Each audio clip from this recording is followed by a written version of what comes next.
Pemirsa selanjutnya kita akan simak informasi terpopuler dari situs cnbcindonesia.com yang menjadi sorotan pasar keuangan dalam Hot News. Kita akan menuju Hot News yang pertama, di mana ada Iran yang memanas, masa emosi bakar masjid. Ya, rekaman CCTV menunjukkan perusakan Masjid Abu Zar di Teheran sebelum dibakar di tengah kerusuhan Iran yang menewaskan ratusan orang dan memicu ancaman AS.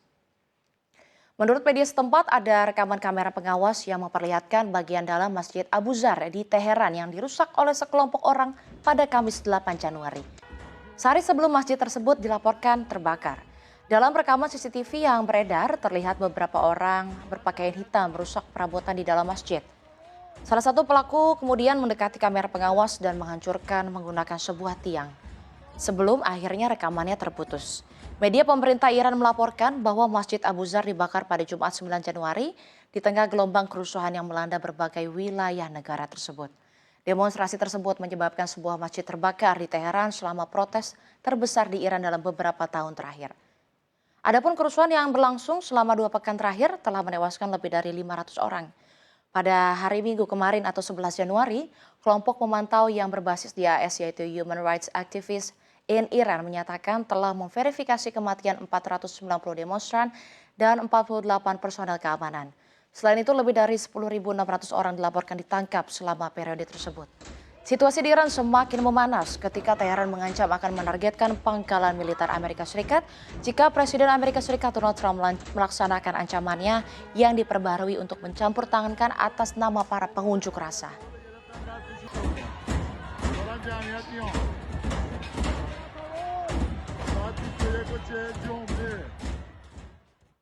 Kita ke hot news yang kedua, di mana jet tempur F-16 AS jatuh ditembak Rusia. Militer Rusia mengklaim berhasil menembak jatuh jet tempur F-16 buatan Amerika Serikat yang dioperasikan oleh Ukraina.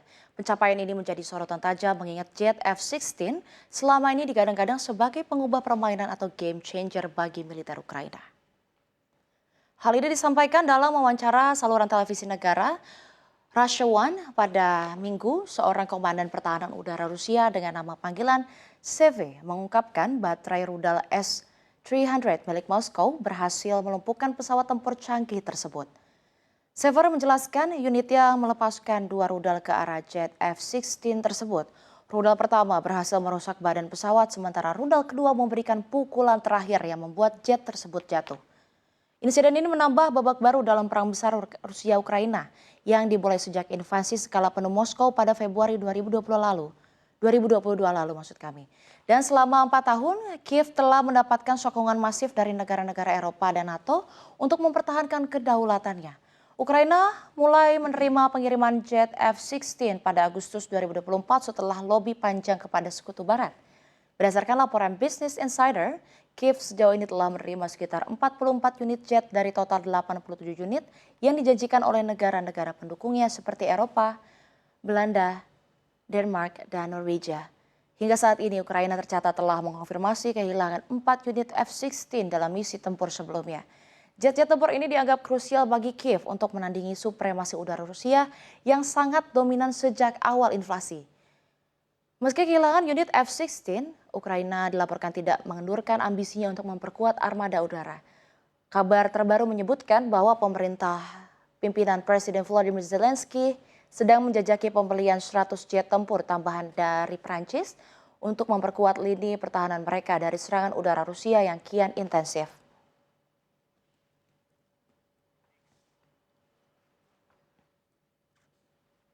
Kita ke hot news yang ketiga. Ya, Menteri Energi dan Sumber Daya Mineral Bahlil Lahadalia bakal mewajibkan badan usaha swasta penyalur bahan bakar minyak atau BBM untuk menyerap produk kilang dalam negeri terlebih dahulu. Hal itu menyusul peningkatan produksi BBM dalam negeri, termasuk produk bensin dengan nilai oktan atau RON 92, 95, dan 98. Setelah beroperasinya proyek Refinery Development Master Plan alias RDMP Balikpapan, Kalimantan Timur. Seperti diketahui, proyek RDMP Balikpapan yang memakan investasi sebesar 7,4 miliar dolar Amerika Serikat atau sekitar 123 triliun rupiah ini baru saja diresmikan oleh Presiden Prabowo Subianto pada Senin 12 Januari.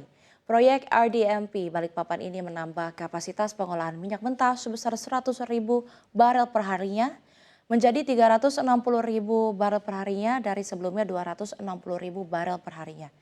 Bahlil menyebut rencana kebijakan tersebut merupakan buah dari rapat antara pihaknya dengan pihak PT Pertamina Persero yang berlangsung hingga Senin 12 Januari kemarin pada jam 2 dini hari.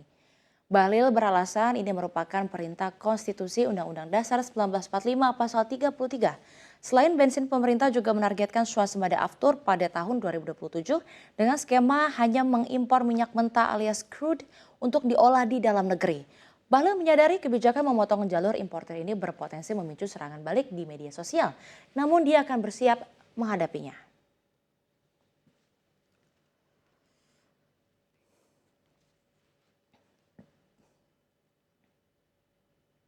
Kita ke hot news yang keempat. Harga emas dan perak menggila dengan mencetakkan rekor sepanjang masa. Harga emas bahkan memasuki level bersejarah baru, yakni menembus $4.600 Amerika Serikat per troy ounce, sementara perak mencapai puncak baru. Lonjakan harga dipicu aksi investor yang berbondong-bondong masuk ke aset safe haven setelah ketidakpastian meningkat terkait penyelidikan pidana pemerintahan Presiden Amerika Serikat Donald Trump terhadap Ketua Federal Reserve Jerome Powell. Senin kemarin harga penutupan perdagangan emas menjadi yang tertinggi sepanjang masa. Harga emas bahkan sempat menembus $4.629,94 Amerika Serikat pada perdagangan Senin kemarin. Ini adalah rekor intraday terbaru yang dicetak emas. Dan harga perak juga melambung pada perdagangan Senin kemarin. Harga perak spot sempat menyentuh rekor tertinggi $86,22 Amerika Serikat. Dan manajer dana emas dan perak di Jupiter Asset Management Ned Taylor Leyland menyatakan harga emas dan perak berjalan beriringan. Di mana ketika arus dana masuk ke perak, pergerakannya bisa sangat kencang karena pasarnya lebih kecil dan lebih sensitif terhadap arus masuk dan keluar dana. Michael Haig, Kepala Riset Komoditas Global di Societe Generale berpendapat bahwa latar belakang yang menopang rally ini tampaknya tidak akan berbalik dalam waktu dekat. Tahun lalu emas melonjak lebih dari 64%, menjadi kinerja terbaik sejak 1979. Sementara perak mencatatkan tahun terkuat sepanjang sejarah dengan kenaikan 146,8%.